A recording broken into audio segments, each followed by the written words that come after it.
My name is Michael Turner. I'm 35 years old, and I destroyed my marriage by being exactly who I always was, a high school teacher who believed love was enough. I met Rachel when we were both 25. She worked at her father's real estate company, Coleman Properties, a mid-sized firm with aspirations of becoming a regional powerhouse. I was just starting my career teaching English literature at Westfield High. What drew me to her wasn't just her beauty, though with her chestnut hair and piercing green eyes, she certainly had that, but how she seemed to genuinely admire my passion for teaching.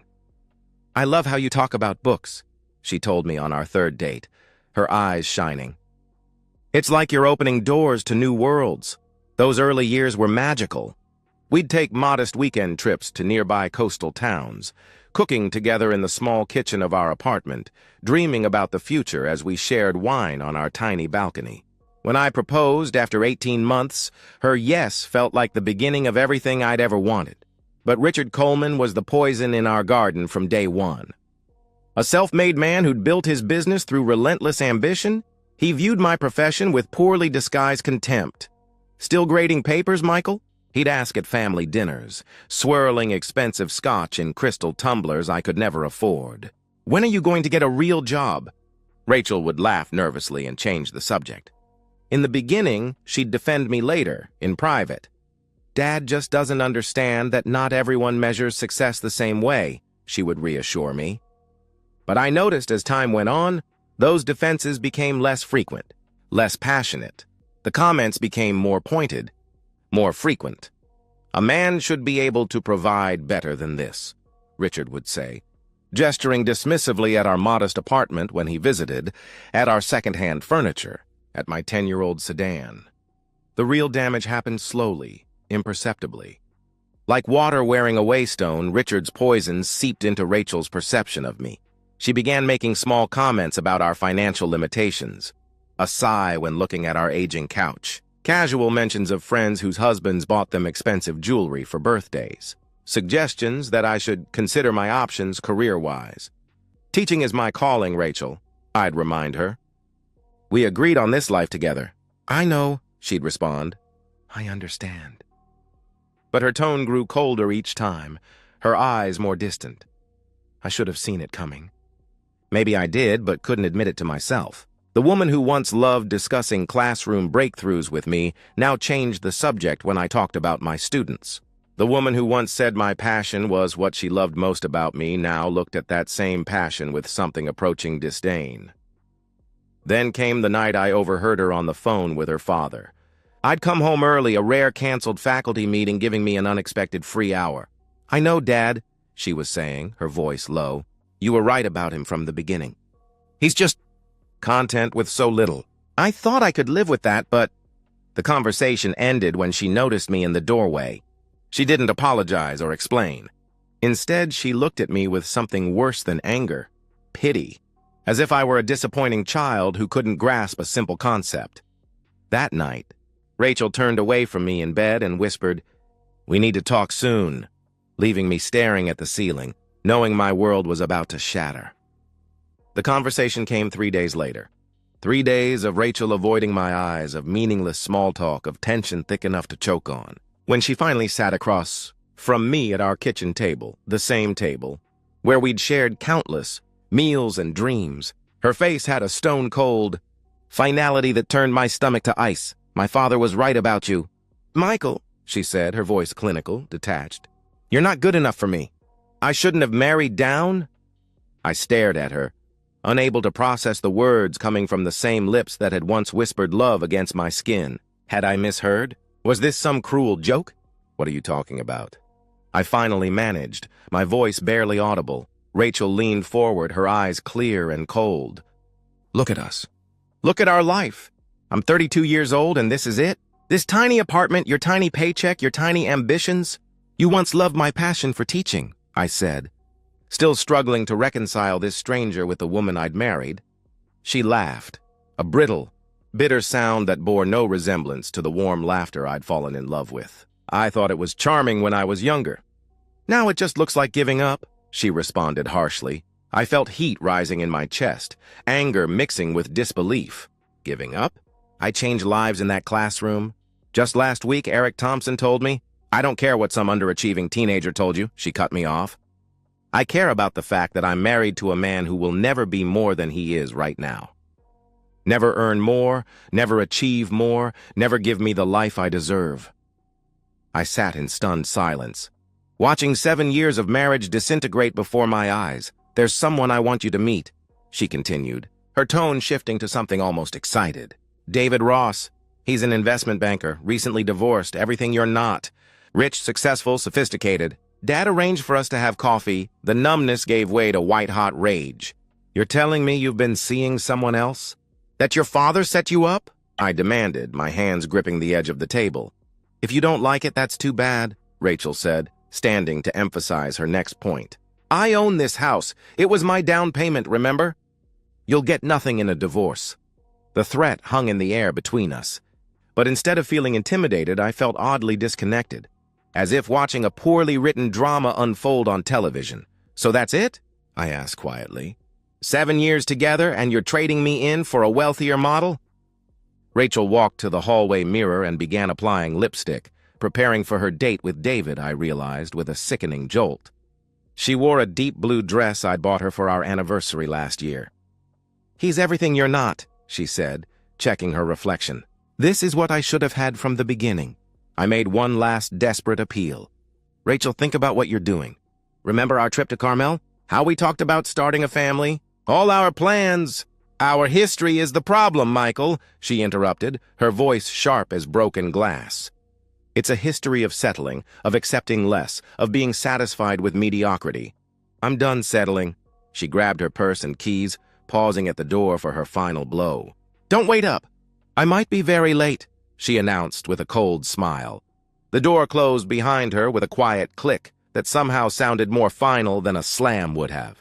I sat alone at our kitchen table, surrounded by the wreckage of everything I'd believed in, feeling the foundations of my life crumble beneath me. I didn't cry that night. I didn't break things or get drunk or call Rachel's friends to beg for intervention. Something inside me had shifted fundamentally, like a key turning in a lock I hadn't known existed. While Rachel continued her affair openly, flaunting her dates with David and her father's approval, I quietly consulted a divorce attorney named Elaine Walsh, a former student's mother who'd once told me, "If I can ever repay you for what you did for Kelly, just ask." The consultation revealed that Rachel and her father had severely miscalculated. The house may have been purchased with her down payment, but my teacher's pension contributions and a small inheritance from my grandmother had gone into renovations and mortgage payments. More importantly, several investments we'd made during the marriage were jointly owned, regardless of who earned more. She can't just throw you out and keep everything, Elaine explained, shuffling through our financial documents. That's not how marriage works, even in no-fault divorce states. But legal leverage wasn't what I wanted. I wanted dignity, freedom, a complete break from the woman who'd crushed 7 years of love beneath her expensive heels.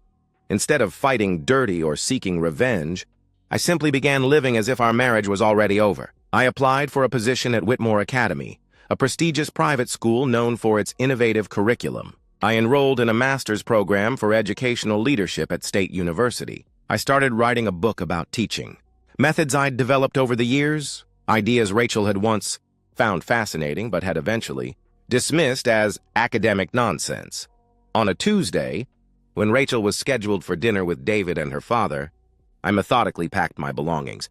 I took only what was unquestionably mine, but I also didn't leave behind anything that truly mattered to me. My books, my grandfather's watch, the journals where I'd documented classroom breakthroughs over the years.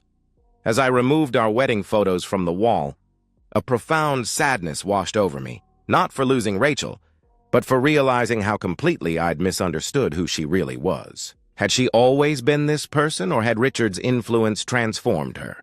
It no longer mattered. I left my keys and a printed notice of divorce filing on the kitchen counter. My new apartment was small but clean, with a view of a park where I could watch families on weekends, a reminder of what I'd lost, but also what I might still find someday. Rachel called at 11:38 p.m., her voice frantic. "What are you doing? You can't just leave! We need to talk about this." "There's nothing to discuss, Rachel," I replied, my voice calmer than I'd expected. I've filed for divorce. My attorney will contact yours. I wish you well. You can't be serious. This house, our life together? She sputtered in disbelief. You made it clear that our life together wasn't enough for you. I cut her off. I'm simply agreeing with your assessment. Her scream vibrated through the phone as I hung up. You'll be back. You need me.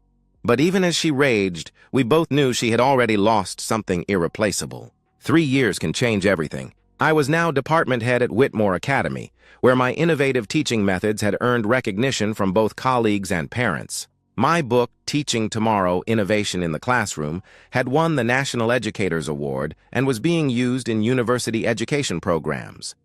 I'd moved into a comfortable condo near campus, decorated with art from former students and bookshelves overflowing with first editions I'd collected over the years. More importantly, I was dating Sarah, a brilliant history teacher who appreciated my dedication without seeing it as a limitation. With her, I'd rediscovered the simple pleasure of being valued exactly as I was. Life was good in ways Rachel could never understand, ways that had nothing to do with status or wealth, but everything to do with purpose and connection.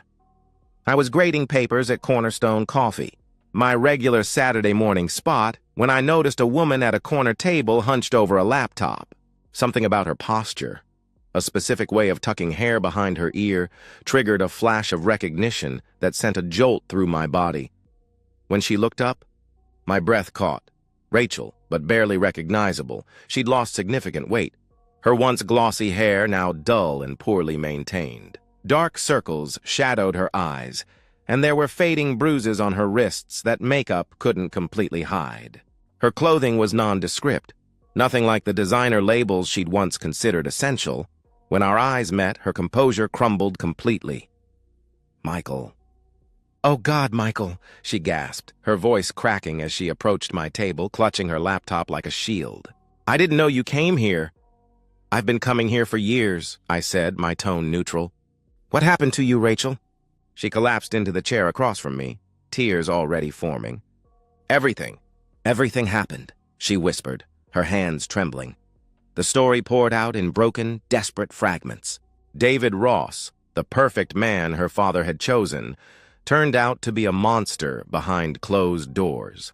At first, it was everything I thought I wanted, she whispered, voice trembling. The penthouse apartment, the expensive cars, the social status. But David? He's controlling, violent. He monitors everything I do, controls every penny I spend. The abuse escalated quickly after they married. David would rage at her for minor infractions, spending too much at the grocery store, talking too long with a male colleague, wearing an outfit he deemed inappropriate. He isolated her from friends, monitored her phone, and when she tried to leave 6 months in, he used his wealth and legal connections to trap her. He had lawyers, private investigators. He made it clear that if I left, I'd have nothing and no one would believe me, she continued, her eyes darting around the coffee shop as if expecting David to appear. When I finally got proof of the abuse, recordings, photos of injuries, he threatened to ruin Dad's business with false accusations of fraud. When Rachel finally escaped and sought help from her father, Richard's response was devastating. You chose him. Business relationships are more important than family drama. Figure it out yourself, she recounted, mimicking her father's cold tone. Her divorce from David was brutal and calculated. His legal team, using a prenup she'd signed without fully understanding, left her with nothing. Worse, her father completely cut her off, ashamed of the embarrassment she'd become to his business relationships. I'm working as a receptionist now, she admitted, tears streaming unchecked. Living in a studio apartment, completely alone. Everyone I thought would be there for me, they're all gone. I listened without interruption, feeling an uncomfortable mix of pity and vindication. The woman who had discarded me for not being good enough had been thoroughly broken by the very life she'd coveted. I think about you every day, Rachel said, reaching toward my hand but stopping short of touching me. About how stupid I was. You were the only man who ever truly loved me for who I was. I threw away the best thing in my life for money and status, and I lost everything that actually mattered. Her eyes, once cold with contempt, now burned with desperate hope. Could we ever? She couldn't finish the question. This was my moment of ultimate power and ultimate test of character. I could gloat, could twist the knife, could make her suffer as she made me suffer. The temptation flickered briefly, then died. Revenge wasn't what I wanted anymore. I'd moved beyond that need. "I'm genuinely sorry for what you've endured, Rachel," I said quietly. "No one deserves to be abused, regardless of the choices they've made." Relief flooded her face, but I continued before she could misinterpret my compassion. "However, I can't be part of your healing. You didn't just break my heart, Rachel. You broke it deliberately, cruelly, while telling me I wasn't good enough for you. I've built a new life now, with someone who sees my value instead of my limitations. I hope you find peace, but I can't help you find it," I explained gently but firmly. "But I know now," she cried, reaching again for my hand, this time grasping it tightly. "I know you were always good enough." "I was wrong about everything." I gently removed my hand from hers. "Yes, you were wrong. But knowing you were wrong doesn't undo the damage you did. I gave you my love once, completely and without reservation. You threw it away. I won't make that mistake again," I stated with finality. I packed my papers and stood to leave. "I wish you healing, Rachel. I truly do. But that healing can't include me." "Michael, please," she begged, her voice breaking. "I have no one left." "That's not my responsibility anymore," I said, softening the words with a final, gentle truth. "You're stronger than you think. You'll find your way." I walked away then, leaving Rachel to confront the full weight of her choices and their permanent consequences. As I rounded the corner, I heard her quiet sobbing, but I didn't look back.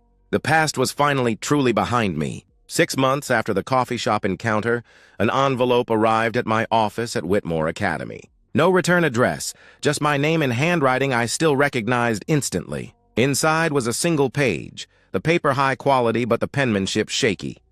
"I don't expect you to read this, and I don't expect anything in return. I just wanted you to know that I understand now what I threw away. You were always good enough, Michael. I just wasn't good enough for you. I hope you're happy. You deserve to be. Rachel."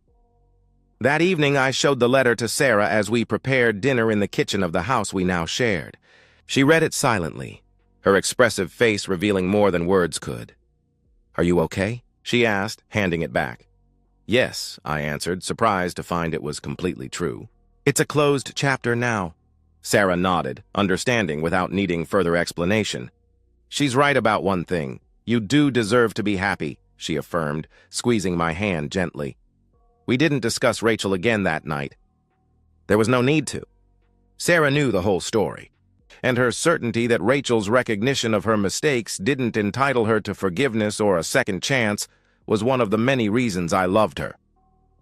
The next day in my classroom, I taught a unit on character versus reputation to my junior English class. As my students debated the difference between who a person truly is and how others perceive them, I found myself reflecting on the lesson it had taken me years to learn. Sometimes the most devastating revenge is simply living well and allowing time to reveal the truth. Rachel's father was wrong about my worth. Rachel was wrong about what mattered in life. But time proved them both wrong in ways they never could have anticipated. I wasn't not good enough. I was simply good in ways they couldn't recognize or value, and in that recognition lay a peace more valuable than any revenge could ever be. And so, we've reached the end of today's story. Was it what you expected, or did it take a twist you didn't see coming? I'm curious to hear your thoughts. Share them in the comments below, and let's get a conversation going. If this story kept you hooked, make sure to hit that like button. And if you're new here or just haven't subscribed yet, now's the perfect time to join our community. I bring you fresh, captivating stories every day, so click that subscribe button and turn on notifications so you never miss out. Thanks for watching, and I'll see you in the next one.